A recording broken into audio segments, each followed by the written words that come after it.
हैं। बढ़िया है, शुद्ध है। MDH मिर्ची, धनिया, हल्दी, असली मसाले, सच सच। MDH।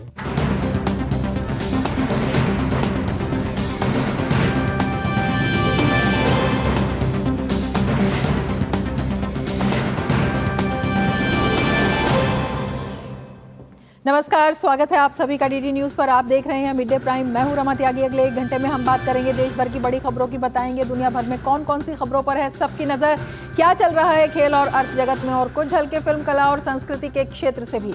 लेकिन सबसे पहले बड़ी खबरें। छत्तीसगढ़ के दक्षिणी सुकमा में सुरक्षा बलों के साथ मुठभेड़ में मारे गए 10 नक्सली, भारी मात्रा में हथियार और अन्य सामग्री बरामद। कांग्रेस अध्यक्ष खड़गे के आरोप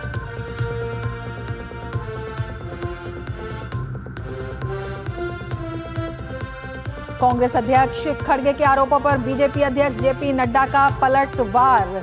कहा, मणिपुर समेत उठाए गए तमाम मुद्दे झूठ और राजनीति से प्रेरित।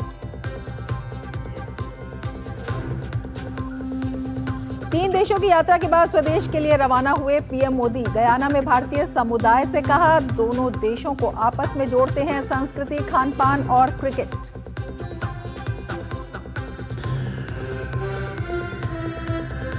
भारत सरकार की फटकार के बाद कनाडा के बदले सुर। कनाडा की मीडिया में निज्जर हत्याकांड से जुड़ी खबरों को ट्रूडो ने किया खारिज। कहा, भारत सरकार के खिलाफ कोई सबूत नहीं।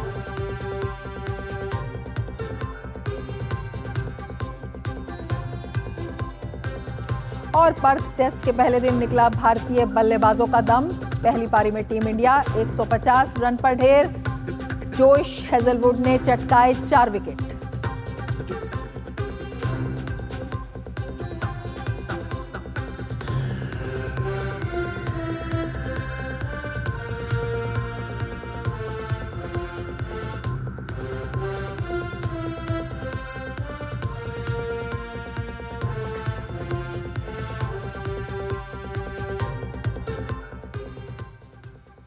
और अब लेंगे विस्तार से समाचार। सबसे पहले बड़ी खबर आ रही है छत्तीसगढ़ से। छत्तीसगढ़ के सुकमा जिले से बड़ी खबर आ रही है। यहां पर भेजी इलाके में पुलिस और नक्सलियों की मुठभेड़ में 10 नक्सली ढेर कर दिए गए हैं। इनके पास से इंसास, AK-47, SLR और कई अन्य हथियार बरामद किए गए हैं। कोंटा और किस्टाराम एरिया कमेटी के नक्सली सदस्यों की सूचना यहां पर मिली थी, जिसके बाद DRG और CRPF के बल वहां के लिए रवाना हुए थे। तो बड़ी खबर यहाँ पर आ रही है। नक्सलवाद पर जिस तरह से लगाम कसी जा रही है, उसी कड़ी में ये एक अगला बड़ा कदम बताया जा सकता है। जिस तरह से वहाँ पर नक्सलियों को ढेर किया गया है और नक्सली इरादे के तमाम जो मंसूबे हैं उनको नाकाम किया जा रहा है। इलाके में सर्च ऑपरेशन अभी जारी है। कोंडा और किस्टाराम एरिया कमेटी के नक्सलियों से मुठभेड़ और उसमें जो है लगातार जिस तरह से देश आगे बढ़ रहा है, 2026 तक देश से नक्सलवाद के खात्मे का संकल्प लिया गया है और सुकमा में 10 नक्सलियों को ढेर किया गया है। और जिस तरह से केंद्र का ये एक बड़ा अभियान है, उसको लेकर बेहद महत्वपूर्ण ये जो आज की सफलता इसे कहा जा सकता है। जो नक्सली ढेर हुए हैं उनसे इंसास, AK-47 और SLR जैसे कई हथियार भी बरामद हुए हैं और 10 नक्सलियों को ढेर कर दिया गया है। इलाके में सर्च ऑपरेशन फिलहाल जारी है और लगातार नक्सलवाद पर लगाम कसने के तमाम कदम वहां पर उठाए जा रहे हैं। कोंटा और किस्टाराम एरिया से ये जो मुठभेड़ है, इसमें 10 नक्सलियों को मार गिराया गया है और इलाके में सर्च ऑपरेशन अभी जारी है। तो नक्सलवाद के खिलाफ सरकार का कड़ा कदम और एक बड़े अभियान के साथ इस मुठभेड़ में सुकमा ज़िले के भेजी इलाके में ये नक्सली मुठभेड़ हुई, जिसमें 10 नक्सलियों को मार गिराया गया है। सर्च ऑपरेशन अभी जारी है और लगातार जो है इस पूरे इलाके में नक्सलवाद पर लगाम कसने के लिए तमाम कदम उठाए जा रहे हैं। एक बेहतर रणनीति के साथ हमारे संवाददाता सोमेश पटेल हमारे साथ रायपुर से इस वक्त जुड़े हुए हैं। सोमेश, क्या जानकारी आप देंगे? सर्च ऑपरेशन अभी जारी है वहां पर? रमा, आपको जरूर बताऊंगा, छत्तीसगढ़ में जो बस्तर का इलाका है, उस इलाके में पुलिस और नक्सलियों के बीच में जो मुठभेड़ हुई है, उस मुठभेड़ में 10 नक्सलियों को जवानों ने मार गिराया है। मैं दूसरी तरफ बात करूं कि जिस तरह से छत्तीसगढ़ में पिछले कई महीनों से नक्सल विरोधी अभियान के तहत जो जवान है नक्सलियों के गढ़ में पहुंचकर नक्सलियों को मुंहतोड़ जवाब दे रहे हैं और लगातार उस इलाके में इनकाउंटर भी हो रहे हैं। कुछ महीना पहले ही जो नक्सलियों पुलिस के बीच में जो मुठभेड़ हुई थी, इस पुलिस मुठभेड़ में 38 नक्सलियों को जवानों ने मार गिराने में सफलता हासिल की थी। छत्तीसगढ़ का जो बस्तर इलाका है, घोर नक्सल प्रभावित इलाका है, उस इलाके में कहीं ना कहीं नक्सली अपने मौजूदगी की खबर बताते हैं, चाहे दंतेवाड़ा, सुकमा, कांकेर, नारायणपुर, वो इलाका है कि कहीं ना कहीं नक्सली अपनी उपस्थिति दर्ज कराने की कोशिश करते हैं। आज उसी तरह जो सुकमा जो क्षेत्र है, सुकमा थाना क्षेत्र के अंतर्गत पुलिस और जो जवान है नक्सली क्षेत्र में इलाके में निकले हुए थे, सर्चिंग की जा रही थी और मुखबिर की सूचना पर जो जवानों को वहां पर सूचना मिली थी, उस इलाके में वहां पर पहुंचे और मौके पर एक दूसरे में ताबड़तोड़ फायरिंग भी हुई। तो कहीं ना कहीं जो यहां पर जो जवान है, जवानों ने नक्सलियों को मार गिराया और करीबन 10 नक्सलियों को मार गिराया है। मैं दूसरी तरफ बात करूं कि केंद्रीय गृह मंत्री अमित शाह जब छत्तीसगढ़ पहुंचे थे तो उन्होंने कहा था कि देश से 2026 तक नक्सलियों का खात्मा किया जाए या नक्सलियों को समाप्त कर दिया जाएगा। दूसरी तरफ जिस तरह से छत्तीसगढ़ में नक्सलियों के खिलाफ लगातार अभियान चल रहे हैं, सर्च अभियान चल रहे हैं, चाहे सीआरपीएफ और छत्तीसगढ़ की पुलिस लगातार उस इलाके में कहीं ना कहीं नक्सलियों के इलाके में कोर नक्सल प्रभावित इलाकों में जाते हैं और कहीं ना कहीं नक्सलियों से लोहा लेते हैं और कहीं ना कहीं नक्सलियों को मुंह तोड़ जवाब देते हैं। दूसरी तरफ अगर मैं बात करूं तो छत्तीसगढ़ में पिछले 9 महीने में 536 से ज्यादा नक्सलियों ने आत्मसमर्पण किया है, 236 से ज्यादा नक्सलियों का इनकाउंटर हुआ है। दूसरी तरफ छत्तीसगढ़ सरकार की पुनर्वास नीति जो बस्तर इलाके में चल रही है, उस नीति के तहत सरकार ने भी अपील की है कि जो नक्सली थे वो नक्सली मुख्य धारा से जुड़े, जो नक्सली पहले कहीं ना कहीं जो वहां पर हथियार जो उठाते थे वो मुख्य धारा पे जुड़कर छत्तीसगढ़ सरकार की योजना का लाभ लें। तो कहीं ना कहीं एक बड़ी मुठभेड़ है और इस मुठभेड़ में 10 नक्सलियों को जवानों ने मार गिराने में सफलता हासिल की है। छत्तीसगढ़ के मुख्यमंत्री विष्णुदेव साय ने भी कहा है कि यह सबसे बड़ी कार्रवाई है और जवानों को हम करते हैं। जी बिल्कुल, एक बड़ी कार्रवाई। और सुमेश, आपसे ये भी जानना चाहेंगे क्योंकि छत्तीसगढ़ जिसे कह सकते हैं इस तरह का राज्य है जिसने नक्सलवाद का दंश जो है लंबे समय तक झेला है और बहुत सारे लोगों को खोया भी है इसके तहत। ये जानना चाहेंगे कि जिस तरह से अब नक्सलवाद के खिलाफ एक संयोजित रणनीति के साथ कड़ी कार्रवाई की जा रही है, एक बड़ा लक्ष्य भी केंद्र सरकार ने रखा है मार्च 2026 तक, तो किस तरह से देखते हैं इस पॉलिटिकल विल को और नक्सलवाद के खिलाफ जो है इस अभियान को, क्योंकि बहुत सारे जो नक्सली हैं उन्होंने आत्मसमर्पण भी किया है, तो कोशिश ये भी की जा रही है कि जो मेन स्ट्रीम है उसमें विश्वास भी कायम हो। आपने देखा होगा छत्तीसगढ़ में जब से बीजेपी की सरकार बनी है, बीजेपी की सरकार बनने के बाद छत्तीसगढ़ का जो बस्तर जो घोर नक्सल प्रभावित इलाका है, चाहे मैं दंतेवाड़ा की बात करूं, कांकेर की बात करूं, नारायणपुर की बात करूं या सुकमा जिले की बात करूं, इस इलाके में कहीं ना कहीं नक्सली अपनी उपस्थिति दर्ज कराने की कोशिश करते थे। लेकिन जब से बीजेपी की सरकार बनी है उस इलाके में लगातार सीआरपीएफ के जवान लगातार उस इलाके में नक्सलियों के गढ़ में जाकर मुंह तोड़ जवाब दे रहे हैं और कहीं ना कहीं नक्सलियों को मार गिराने में सफलता हासिल हो रही है। दूसरी तरफ मैं आपको बात करूं तो कुछ दिन पहले केंद्रीय गृह मंत्री अमित शाह जब छत्तीसगढ़ पहुंचे थे, उन्होंने एक मीटिंग की थी जिसमें 7 राज्यों के डीजीपी और सरकार के वरिष्ठ अधिकारियों को वहां बुलाया गया था और इस बात की भी जानकारी दी थी कि देश से जो नक्सलवाद है 2026 तक नक्सलवाद का खात्मा किया जाएगा। तो कहीं ना कहीं जो रणनीति तैयार की गई है, इस रणनीति के तहत बस्तर के इलाके में नक्सलियों को एक लगातार जिस तरह से उस इलाके में नक्सली अपनी मौजूदगी बताते थे, उस इलाके से कहीं ना कहीं नक्सलियों का खात्मा भी साफ तौर पे देखा जा सकता है। बिल्कुल, लगातार जो है जिन भी इलाकों में ये प्रभाव है उसे पूरी तरह से नेस्ता नाबूद करने की कोशिश भी की जा रही है और इसके खिलाफ जो है अवेयरनेस भी जिसे कह सकते हैं कि बढ़ाई जा रही है। सोमेश, आपसे ये भी जानना चाहेंगे कि ये जो ये बदली हुई रणनीति है इसका कितना असर देखते हैं? देखिए, कहीं ना कहीं आपने देखा होगा कि जो बस्तर इलाका है, बस्तर में सुकमा, दंतेवाड़ा, कांकेर, ये इलाके कहीं ना कहीं नक्सली उस इलाके में अपनी आमद की खबर बताते थे।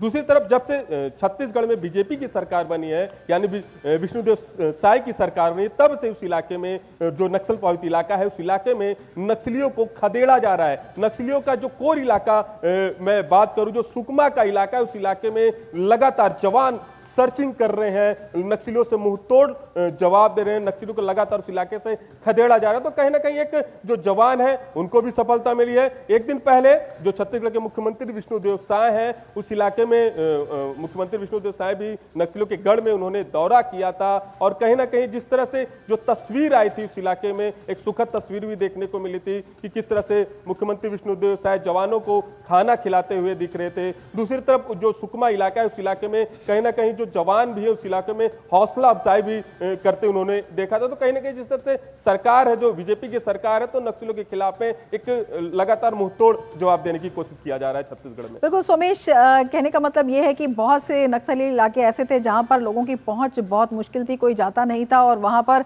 कई बार ऐसा होता था जो भोले भाले लोग हैं उनको भी हथियार बनाकर जो है ये नक्सली अपने जो इनके ऑपरेशंस हैं उनको कामयाब करने की कोशिश करते थे। लेकिन अब जिस तरह से आपने बताया है कि मुख्यमंत्री उन इलाकों में जा रहे हैं, जो जवान हैं उनका आत्मविश्वास लगातार जो है बढ़ता जा रहा है, उनमें एक उत्साह है, उसको देखते हुए ये जो कार्रवाई है अपने आप में और मजबूत और कड़ी होती जा रही है।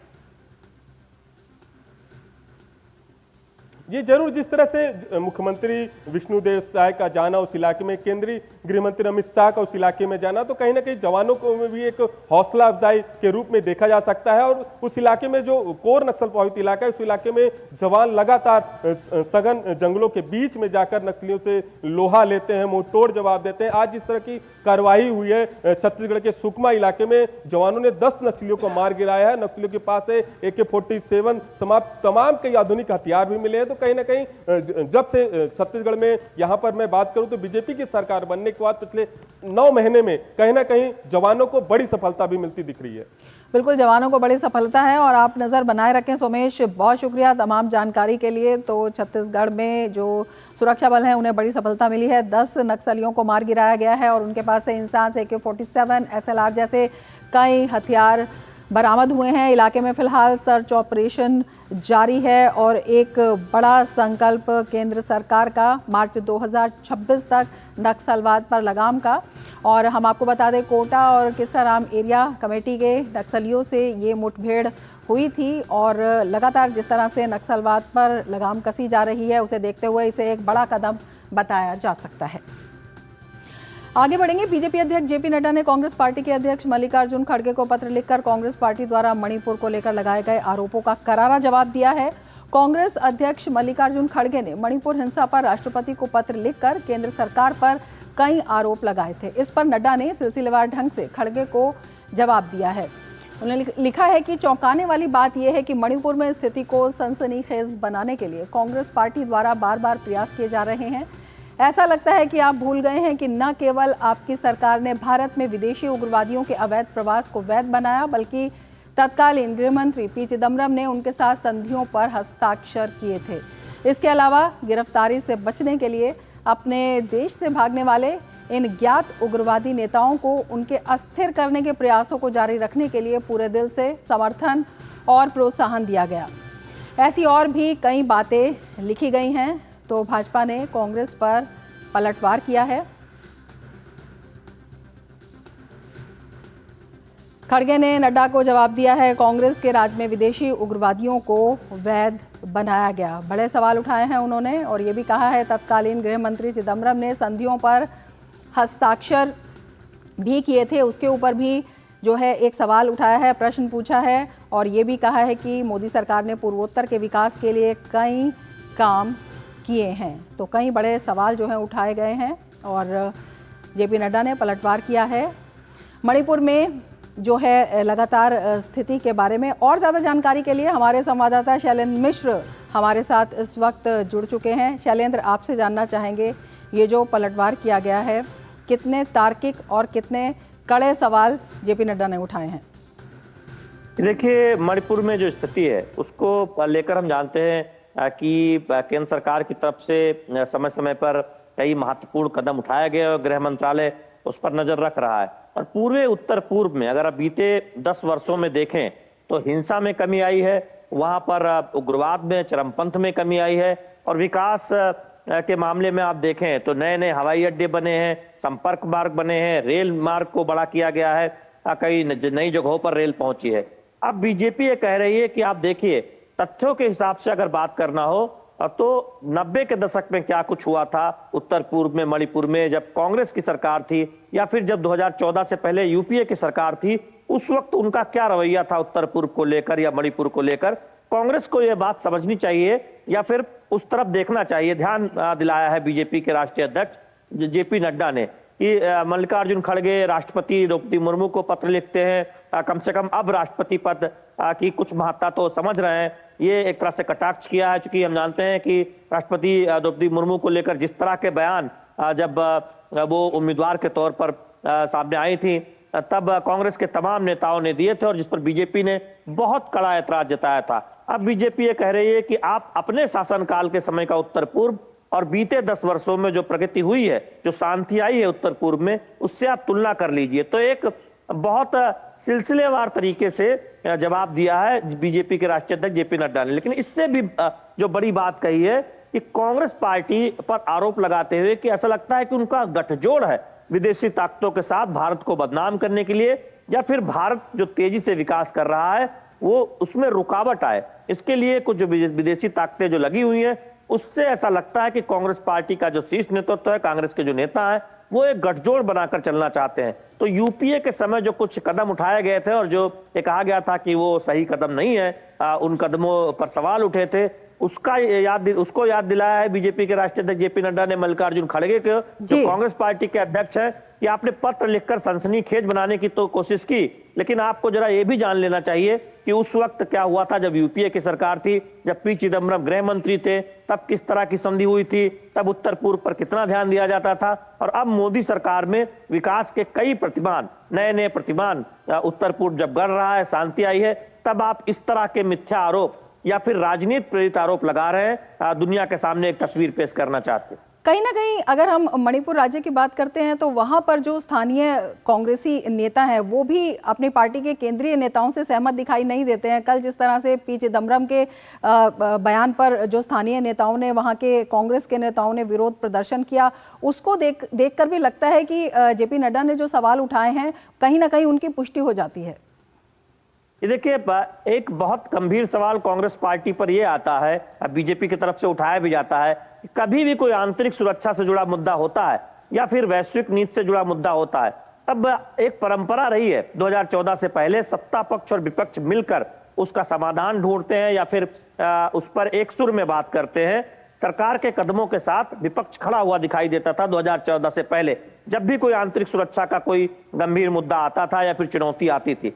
लेकिन 2014 के बाद कांग्रेस पार्टी जब से विपक्ष में आई है, उसके रवैये पर सवाल उठते रहे।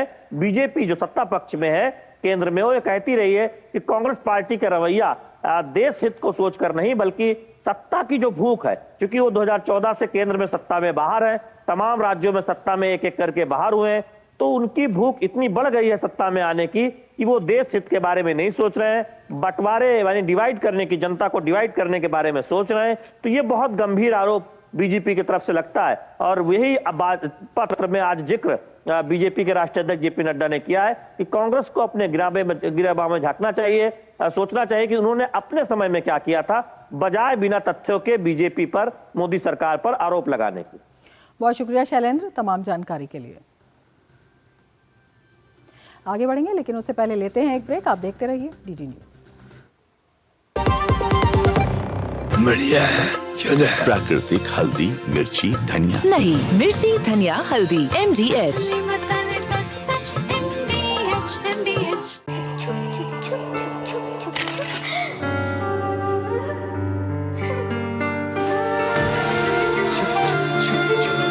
आ जाओ।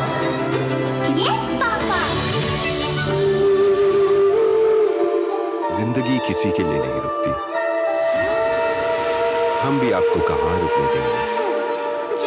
जिंदगी के हर मोड़ पर LIC है तो इंश्योर्ड है। LIC हर पल आपके साथ। मुथूट फाइनेंस गोल्ड ओवरड्राफ्ट, अपने सोने को हमारे सुरक्षित लॉकर्स में डिपॉजिट कीजिए। उस सोने पर 24/7 क्रेडिट लाइन लीजिए और फिर पैसे एक बार लीजिए या बार बार, आपके हाथ में। कम या ज्यादा घर में या ब्रांच में आपके हाथ में। ब्याज सिर्फ उतने ही दिन का भरिए जितने दिन पैसे इस्तेमाल कीजिए। Muthoot finance gold overdraft, gold loan कमाल, बाकी लोन बेमिसाल। MDH का किचन किंग किचन में हो तो हम सब कुछ बना सकते हैं। बैंगन का भरता, आलू गोभी, भिंडी मसाला और भी बहुत कुछ।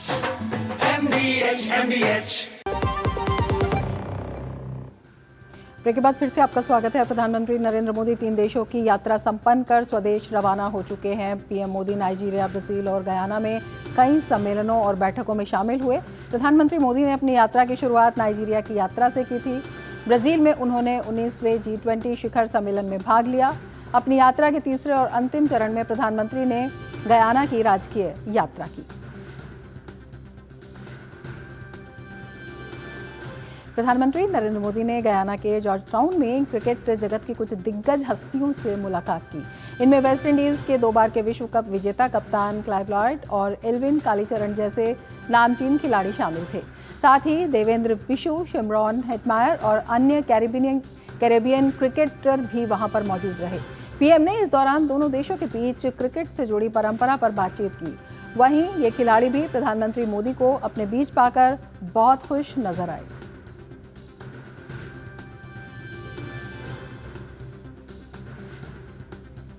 Had a good discussion.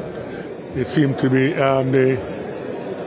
the conversation went very well, and I think 11 of our players will now be training in India. So it's been a very good decision by them, and we're thankful to them for that. The people have chosen him twice, so it's obvious that he's doing a good job. He's interested in cricket, and that's very good, and he's doing things to help to boost the cricket. So we'd like more prime ministers like him.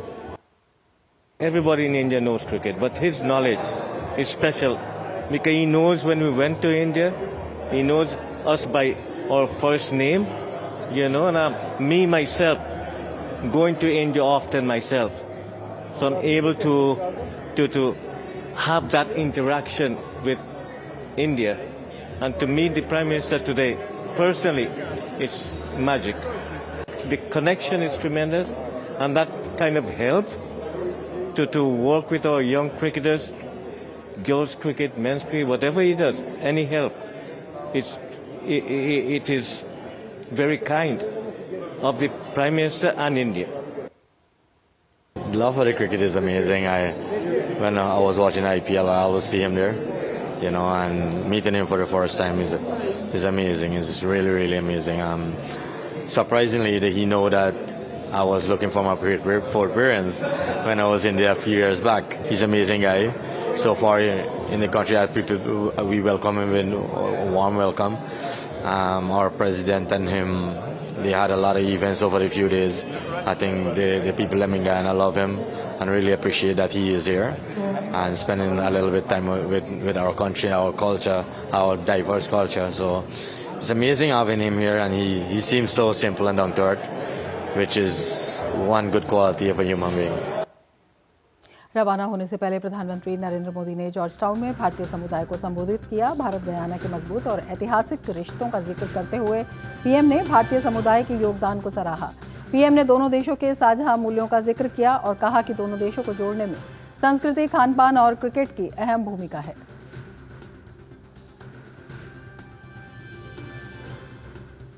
Both India and Guyana are proud of our rich and diverse culture.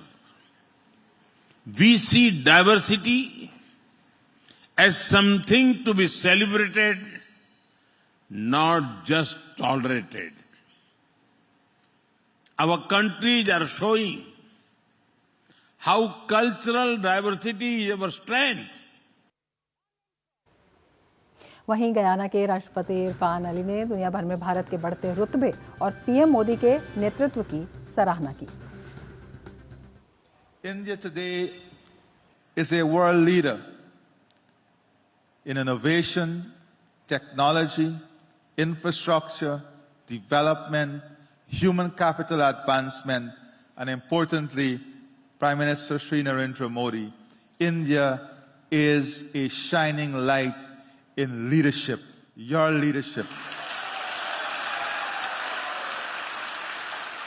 It is no secret that the strength of your leadership, the passion and compassion of your leadership, the deliberateness of your leadership has placed India in a different light and realm around the globe. You have brought incredible respect, but more importantly, you have brought a level of dignity and pride to India that is unmatched, and we congratulate you on that. Bharat की कड़ी फटकार के बाद अब Canada के सुर बदल गए हैं कनाडा सरकार के। आज कनाडा सरकार ने एक बयान जारी कर खालिस्तानी आतंकवादी हरदीप सिंह निज्जर की हत्या को लेकर भारत पर लगे आरोपों को खुद ही निराधार बताया है। प्रिवी काउंसिल के डिप्टी क्लर्क और प्रधानमंत्री जस्टिन ट्रूडो की राष्ट्रीय सुरक्षा और खुफिया सलाहकार नथाली जी ड्रॉइन ने एक बयान जारी कर कहा कि 14 अक्टूबर को सार्वजनिक सुरक्षा के लिए एक महत्वपूर्ण और निरंतर खतरे के कारण RCMP और अधिकारियों ने कनाडा में गंभीर आपराधिक गतिविधि के सार्वजनिक आरोप लगाने का असाधारण कदम उठाया। कनाडा सरकार ने प्रधानमंत्री मोदी, विदेश मंत्री एस जयशंकर या NSA डोभाल को कनाडा के भीतर गंभीर आपराधिक गतिविधि से जोड़ने वाले सबूतों के बारे में कुछ नहीं कहा और न ही उसे इसकी जानकारी है। इसके विपरीत कोई भी सुझाव केवल अटकलें हैं और गलत है। कनाडा का ये यू टर्न भारत की कड़ी फटकार के बाद सामने आया है। इससे पहले कनाडा ने PM मोदी और विदेश मंत्री एस जयशंकर पर निज्जर की हत्या की जानकारी होने का आरोप लगाया था। कनाडा की एक मीडिया रिपोर्ट में इस आशय का दावा किया गया था। कनाडा के एक अनाम अधिकारी के हवाले से यह रिपोर्ट प्रकाशित की गई थी। इस रिपोर्ट के सामने आने के बाद भारत ने इस पर प्रतिक्रिया देते हुए इसकी कड़ी निंदा की थी। भारत ने इस रिपोर्ट को बदनाम करने वाला अभियान करार देते हुए इसकी कड़ी निंदा की थी। और अब बात करते हैं कर्नाटक की। कर्नाटक बीजेपी का बेंगलुरु में विरोध प्रदर्शन जारी है। किसानों की जमीन से जुड़े वक्फ मुद्दे पर कर्नाटक सरकार के खिलाफ बीजेपी विरोध प्रदर्शन कर रही है। इससे पहले प्रदेश के मठों के हिंदू संतों और किसान समर्थक संगठनों के सदस्यों ने वक्फ हटाओ अन्नदाता बचाओ का विरोध मार्च निकाला था। वहीं उत्तर प्रदेश के संभल शहर में डिस्ट्रिक्ट कोर्ट द्वारा शाही जामा मस्जिद का सर्वे करने का आदेश दिए जाने के बाद वहां चप्पे चप्पे पर सुरक्षाकर्मी तैनात हैं। 3 लाख से ज्यादा की आबादी वाले पश्चिमी यूपी के इस शहर में 19 नवंबर की शाम से ही तनाव है। वरिष्ठ अधिवक्ता विष्णु शंकर जैन द्वारा संभल के सिविल जज की अदालत में मस्जिद को मंदिर होने का दावा करने वाली याचिका के बाद 19 नवंबर को स्थानीय पुलिस और मस्जिद की प्रबंधन समिति के सदस्यों की उपस्थिति में एक सर्वेक्षण किया गया था। जनपद संभल में जामा मस्जिद पर कुछ दिन पूर्व सर्वे हुआ था कोर्ट के आदेश के अनुसार। उसके बाद में थोड़ी सी कशीदगी बढ़ गई है। उसी कशीदगी को ध्यान में रखते हुए करीबन 3 दर्जन लोगों का 107-16 जो कि 126, 135 BNS की कार्रवाई है वो भी की गई है, जिनको भारी मुचलके से पाबंद करवाया गया है। उसके साथ साथ फुट पेट्रोलिंग जिसमें PAC, RAF और जनपद के विभिन्न थानों की पुलिस के माध्यम से फुट पेट्रोलिंग की गई है और सभी लोगों को एक सुरक्षित माहौल का एहसास कराया गया है। ज्ञानवापी मामले में शिवलिंग के ASI सर्वे की मांग वाले हिंदू पक्ष की याचिका पर सुप्रीम कोर्ट में आज सुनवाई हुई। सुप्रीम कोर्ट ने मुस्लिम पक्ष को नोटिस जारी किया है। कोर्ट ने मुस्लिम पक्ष से 2 हफ्ते में जवाब मांगा है। 17 दिसंबर को इस मामले में हिंदू पक्ष और मुस्लिम पक्ष की ओर से दायर सभी अर्जियां एक साथ सुनवाई की जाएगी। सुनवाई के दौरान हिंदू पक्ष के वकील श्याम दीवान ने मामले की सुनवाई इलाहाबाद हाई कोर्ट में भेजने की मांग की। साथ ही मामले की सुनवाई इलाहाबाद हाई कोर्ट के 3 जजों की पीठ में सुनवाई करने की मांग की। हिंदू पक्ष ने कहा कि पहले उनकी मांग पर मुस्लिम पक्ष को नोटिस जारी करके सुनवाई की जाए। हिंदू पक्ष के वकील ने सुप्रीम कोर्ट को कुछ मुकदमों के डिस्ट्रिक्ट जज के सामने लंबित होने और कुछ सिविल जज की कोर्ट में लंबित होने की जानकारी दी। हिंदू पक्ष की ओर से कहा गया कि इससे परस्पर विरोधी आदेश हो सकते हैं, इसके लिए सारे मामलों की सुनवाई एक ही कोर्ट में होना चाहिए। वहीं मुस्लिम पक्ष के वकील हुजैफा अहमदी ने कहा कि हाई कोर्ट में सुनवाई पर उन्हें कोई आपत्ति नहीं है।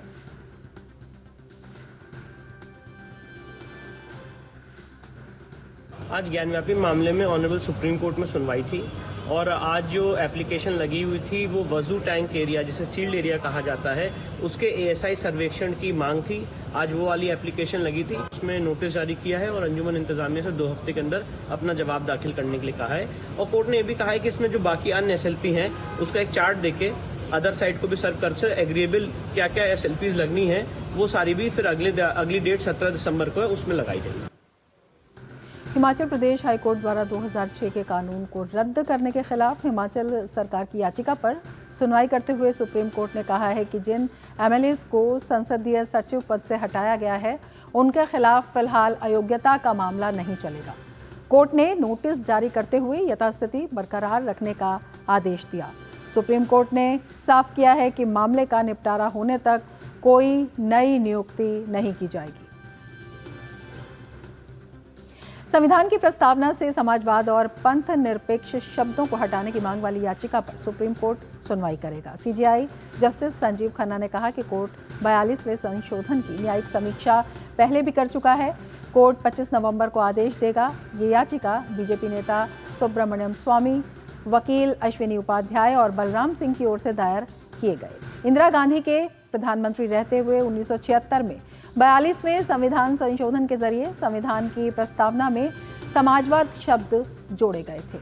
पिछली सुनवाई के दौरान सुप्रीम कोर्ट ने कहा था कि पंथ निरपेक्ष और समाजवाद संविधान के मूल ढांचे का हिस्सा रहे हैं। इन शब्दों की अलग अलग व्याख्या हो सकती है। बेहतर होगा कि हम इन शब्दों को पश्चिमी देशों के संदर्भ में न देखकर भारतीय संदर्भ में देखें। हैदराबाद में लोकमंथन 2024 का उद्घाटन हुआ। राष्ट्रपति द्रौपदी मुर्मू ने कार्यक्रम को संबोधित करते हुए कहा कि राष्ट्र एकता की भावना ने हमें एक रखा है। राष्ट्रपति ने भारत की संस्कृति की प्रशंसा करते हुए कहा कि देश की संस्कृति को विश्व पटल पर सराहा जाता है। उन्होंने लोगों से भारतीय संस्कृति के संरक्षण की अपील की। विविधता में एकता हमारे देश के लिए बहुत महत्वपूर्ण है।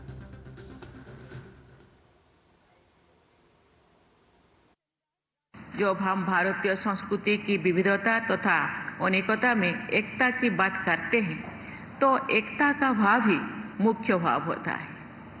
विविधता तथा अनेकता हमारी मूलभूत एकता को इंद्रधनुष ही सुंदरता प्रदान करता है। हम चाहे वनवासी हो, ग्रामवासी हो या नगरवासी हो, सबसे पहले हम सभी भारतवासी हैं। वहीं केंद्रीय मंत्री जी किशन रेड्डी ने लोकमंथन 2024 कार्यक्रम की जानकारी देते हुए बताया कि इस कार्यक्रम में विकसित भारत अभियान और कई अहम विषयों पर मंथन किया जाएगा। ब्रिटिशर्स की डिवाइड एंड रूल पॉलिसी के कारण जनजातीय समाज और उनके भारतीय समाज के बीच दूर करने का प्रयास किया है। लोकमंथन कार्यक्रम में हम सब मिलकर ऐसी अनेक विषयों पर चर्चा, संवाद और मंथन करने वाले हैं। मुझे पूर्ण विश्वास है लोकमंथन कार्यक्रम में विकसित भारत का जो अभियान देश भर में चल रही है, ये 3 दिन का बैठक भी उस विकसित भारत के लिए एक माइलस्टोन साबित करते हुए अलग अलग सुझाव देंगे। विश्व के मुख्य न्यायाधीशों का 25वां अंतर्राष्ट्रीय सम्मेलन का उद्घाटन मुख्यमंत्री योगी आदित्यनाथ ने लखनऊ में किया। इस सम्मेलन में 54 देशों के मुख्य न्यायाधीश और अन्य प्रख्यात कानूनविद हिस्सा ले रहे हैं। कार्यक्रम के दौरान सीएम योगी ने कहा कि आगे आने वाली पीढ़ी को सुंदर, सुरक्षित, स्वच्छ और भय रहित समाज उपलब्ध कराने के लिए सभी राष्ट्र प्रमुखों को एक साथ आना होगा। आज युद्ध एवं आतंकवाद का दंश झेल रहे विश्व के 2.5 अरब बच्चे और आने वाली पीढ़ी को सुरक्षित करने की आवश्यकता है। हमारी नैतिक जिम्मेदारी है कि हम उनके लिए विरासत में एक सुरक्षित समाज छोड़ जाएं। ऐसे में दुनिया भर के सभी देशों के राष्ट्र प्रमुखों से मेरा आग्रह है कि वे सभी एक मंच पर आकर भावी पीढ़ी को सुंदर, स्वच्छ और भय रहित समाज उपलब्ध कराने में अपना महत्वपूर्ण एवं सशक्त योगदान अवश्य दें। झारखंड में चुनाव परिणाम को लेकर काउंटडाउन शुरू हो गया है। एग्जिट पोल के पूर्वानुमान और बीजेपी की संभावनाओं पर हजारीबाग से भाजपा सांसद मनीष जायसवाल से हमारे सहयोगी राजेश राज ने खास बातचीत की। झारखंड में दोनों चरण के चुनाव संपन्न हो चुके हैं। हमारे साथ हजारीबाग के भारतीय जनता पार्टी के सांसद मनीष जायसवाल अभी इसी मुद्दे पर बातचीत करने के लिए हैं। मनीष जी, कैसे देखते हैं एग्जिट पोल के नतीजे? कई बार सही भी होते हैं, कई बार गलत भी होते हैं, कई बार सही और गलत दोनों के बीच होते हैं।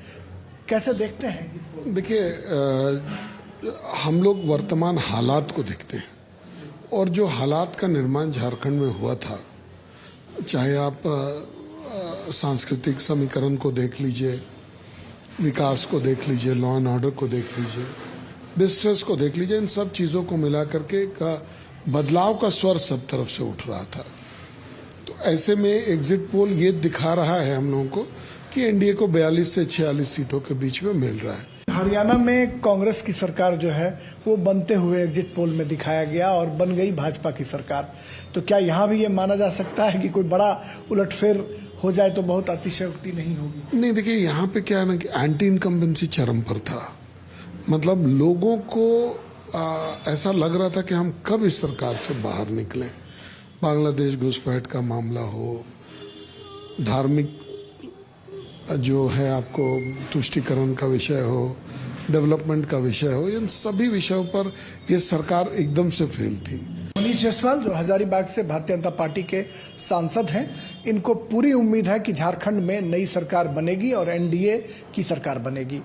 कैमरामैन संदीप मूर्ति के साथ हजारीबाग झारखंड से मैं राजेश राज, डीडी न्यूज के लिए।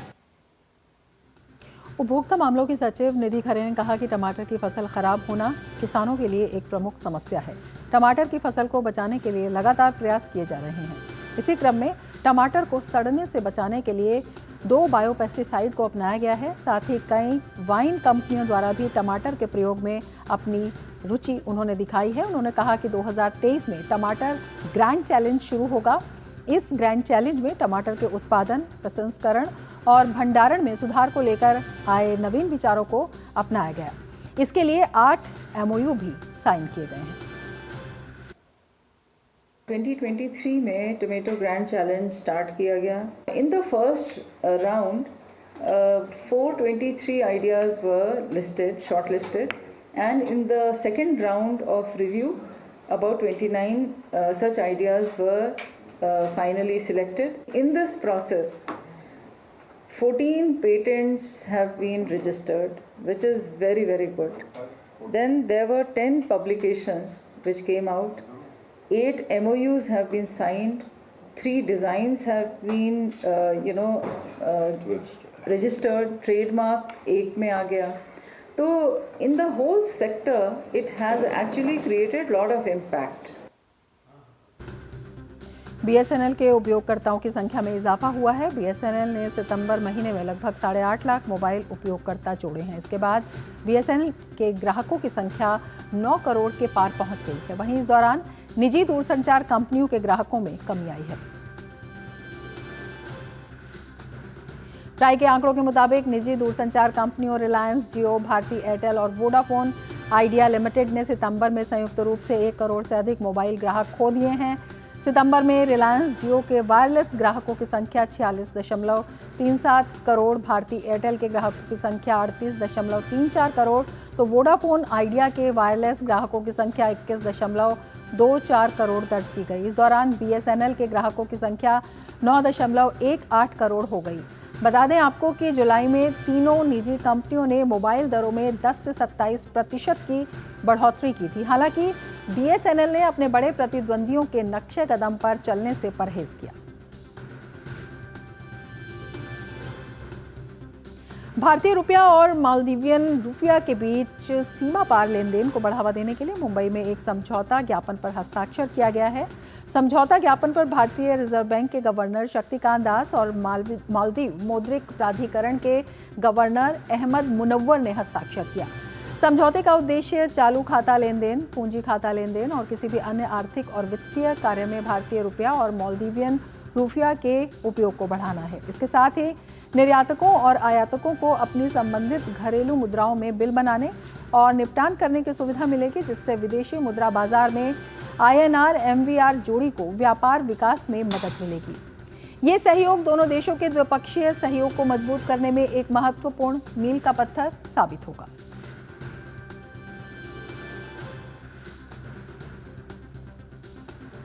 केंद्र सरकार ने EPFO को निर्देश दिया है कि वो नियोक्ताओं के साथ मिलकर आधार बेस्ड OTP के जरिए UN एक्टिवेशन करें, जिससे केंद्र सरकार की योजनाओं का फायदा लेने में कर्मचारियों को सहूलियत हो सके। श्रम एवं रोजगार मंत्रालय ने कहा कि केंद्र सरकार ने मंत्रालयों और विभागों को ये निर्देश दिया है कि वे कल्याणकारी योजनाओं के लाभार्थियों को सब्सिडी या इंसेंटिव का भुगतान आधार पेमेंट ब्रिज के जरिए करें और 100% आधार ऑथेंटिकेशन सुनिश्चित करें। इसके पहले चरण में नियोक्ताओं को मौजूदा वित्त वर्ष में 30 नवंबर तक ज्वाइन करने वाले अपने सभी कर्मचारियों के लिए आधार बेस्ड OTP के जरिए UN एक्टिवेशन कराना होगा। इसके बाद बाकी कर्मचारियों के लिए ये प्रक्रिया पूरी की जाएगी। इसके लिए कर्मचारी का EPFO मेंबर पोर्टल पर जाकर एक्टिवेट UN लिंक पर क्लिक करेगा। फिर UN आधार नंबर, नाम, जन्म तिथि और आधार से जुड़ा मोबाइल नंबर भरना होगा। आधार OTP वेरिफिकेशन की स्वीकृति देनी होगी। इसके बाद गेट ऑथराइजेशन पिन पर क्लिक करने से मोबाइल नंबर पर OTP आएगा। उसे भरने के बाद रजिस्टर्ड मोबाइल नंबर पर पासवर्ड आने के साथ एक्टिवेशन प्रोसेस पूरा हो जाएगा। केंद्र सरकार की ओर से खरीफ फसलों में बढ़ाई गई MSP का एक बड़ा असर अब मूंगफली के उत्पादन में दिखाई दे रहा है। बारिश की अनियमितता से परेशान उत्तर प्रदेश के ललितपुर के किसानों को मूंगफली की खेती काफ़ी कारगर साबित हो रही है। न्यूनतम समर्थन मूल्य ₹6,783 घोषित किए जाने से क्षेत्रफल के साथ साथ मूंगफली के उत्पादन में भी काफ़ी वृद्धि देखी जा रही है। हेक्टेयर से बढ़ के एरिया 14,000 हेक्टेयर के आसपास मूंगफली का बढ़ा है और उत्पादन भी बढ़ा है। सबको पता है कि सरकार देश की 70% तेल की आवश्यकता बाहर से इंपोर्ट करती है, तो उस दृष्टि से जो भी MSP में वृद्धि हो रही है, किसान भाई उसको हाथों हाथ ले रहे हैं। इसके साथ ही मूंगफली की ज़बरदस्त पैदावार के चलते जनपद के सहकारिता विभाग द्वारा विभिन्न एजेंसियों के माध्यम से MSP मूल्य पर खरीद के लिए क्रय केंद्रों की प्रक्रिया भी शुरू की गई है। सरकार के इस बड़े कदम से किसानों में जबरदस्त उत्साह दिखाई दे रहा है।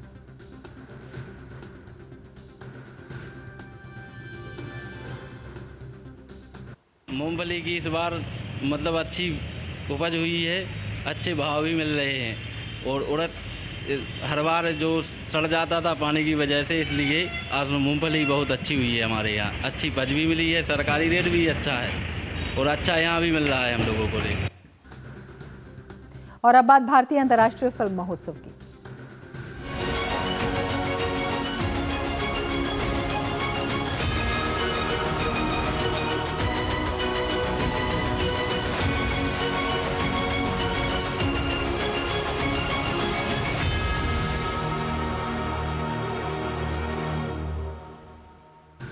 मध्य प्रदेश के पर्यटन एवं संस्कृति मंत्री धर्मेंद्र भाव सिंह लोधी ने OTT के लॉन्च पर प्रसार भारती को बधाई दी है। उन्होंने कहा कि प्रसार भारती के कार्यक्रम को परिवार के साथ बैठकर देखना बड़ी उपलब्धि होगी।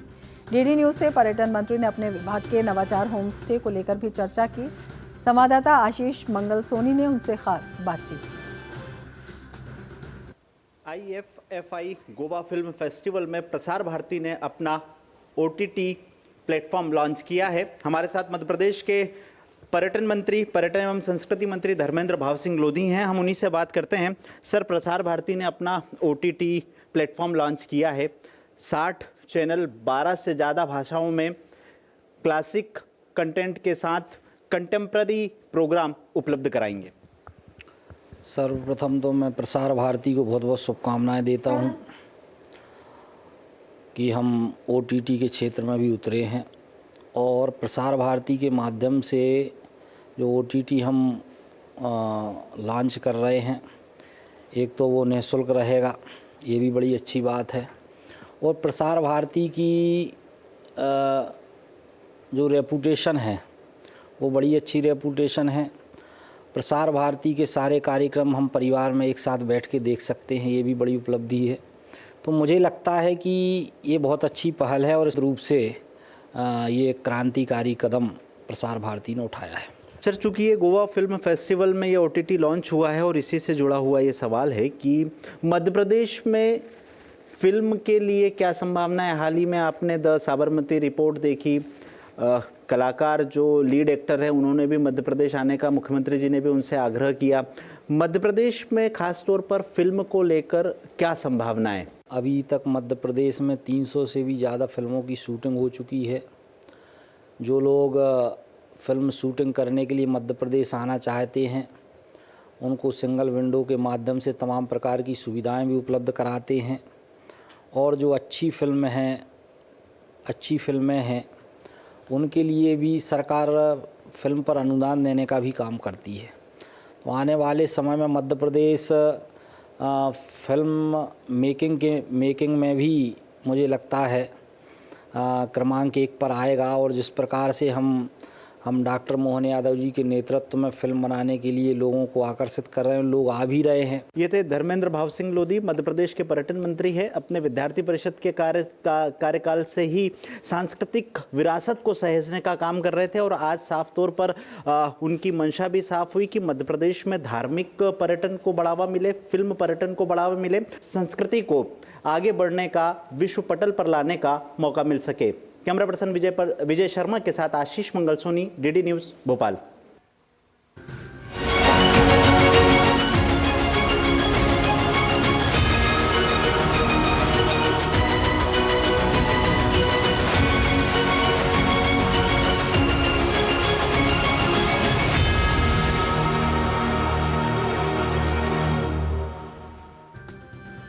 आगे बढ़ते हैं खबरों में। मणिपुर में मंत्रियों और विधायकों के आवासों पर हुए हमले की CM N बीरेन सिंह ने कड़ी निंदा की है। उन्होंने निर्दोष लोगों की हत्या के खिलाफ किए जा रहे आंदोलन का समर्थन किया। वहीं CM ने मणिपुर में आंदोलन के नाम पर हो रही घटनाओं को शर्मनाक बताया। I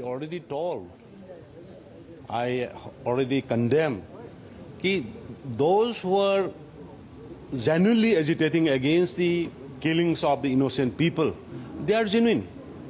Their movement, their agitation, we support because everybody has right to democratically agitate.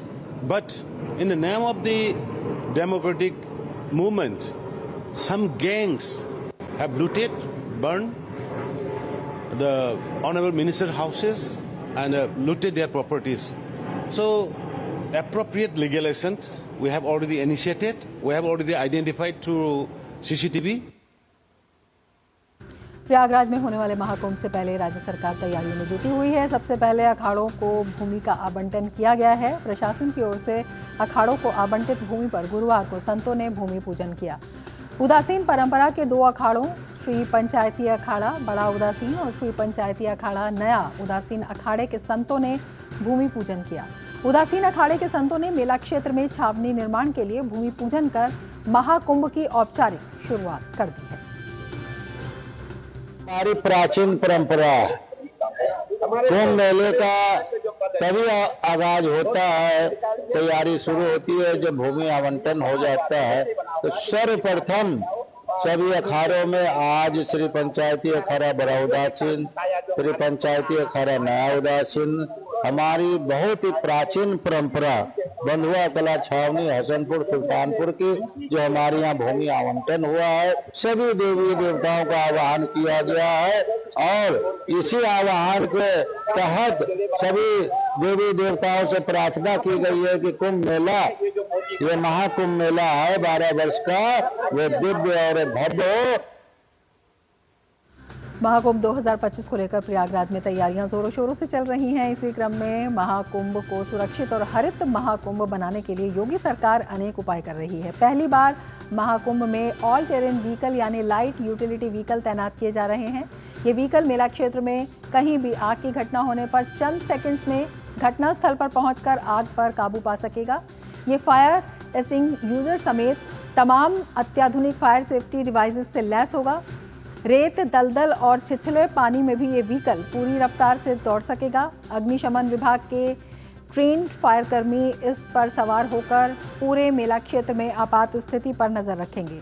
पहली बार महाकुंभ में इसका उपयोग किया जाएगा। फिलहाल 4 ऑल टेरेन व्हीकल्स प्रयागराज पहुंच चुके हैं और अग्निशमन कर्मियों को इसकी राइडिंग और उपयोग की ट्रेनिंग दी जा रही है।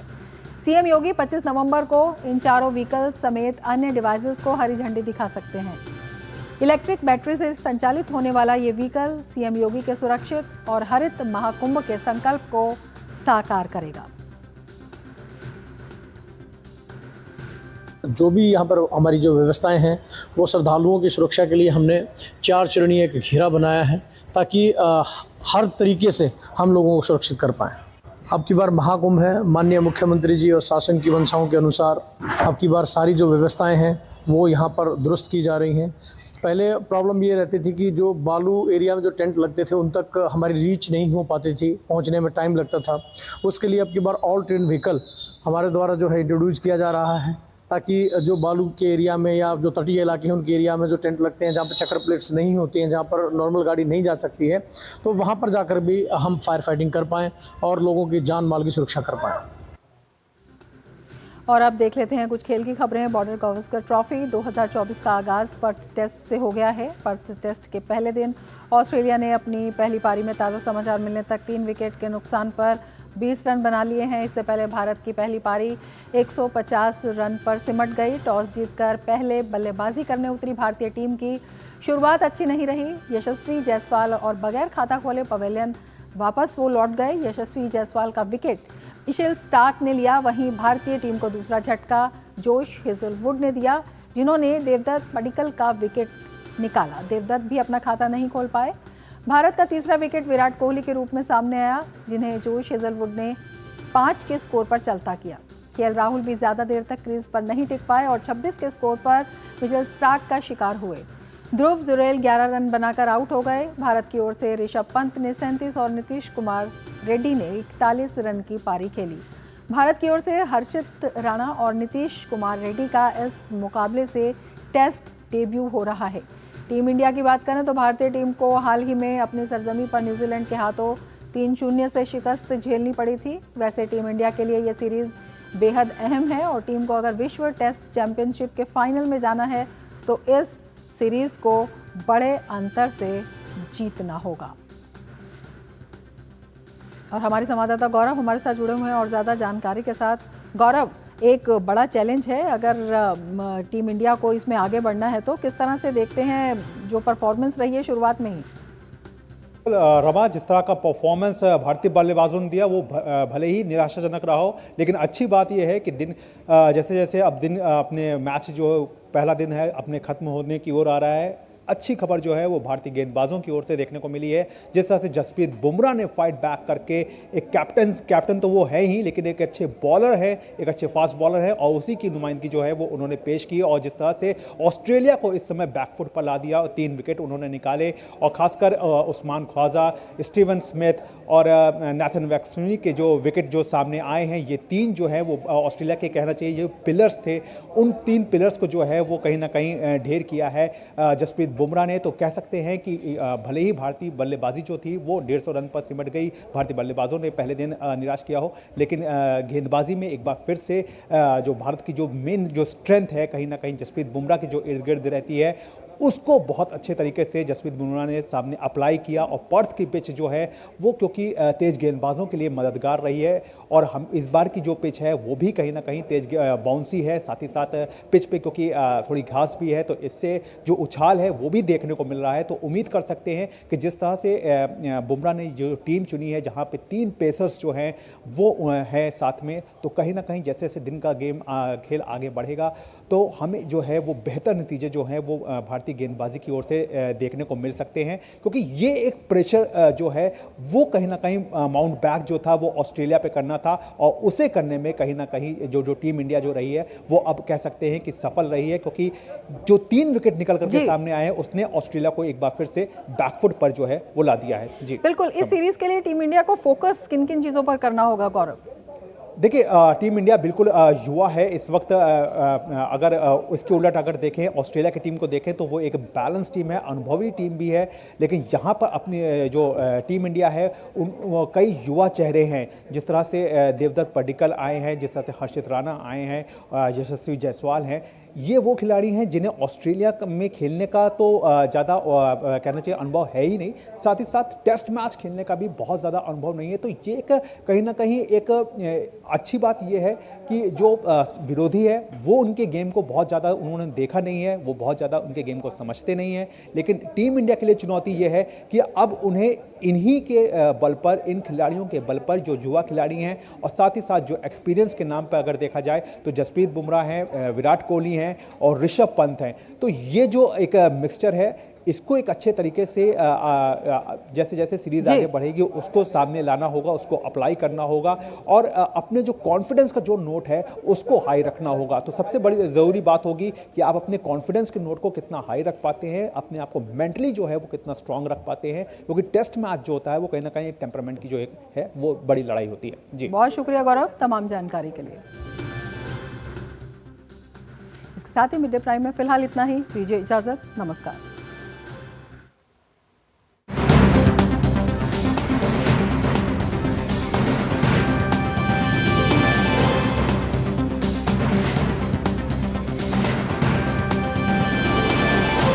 मिड डे प्राइम के प्रायोजक थे बढ़िया है, शुद्ध है, MDH मिर्ची धनिया हल्दी, असली मसाले सच सच, MDH।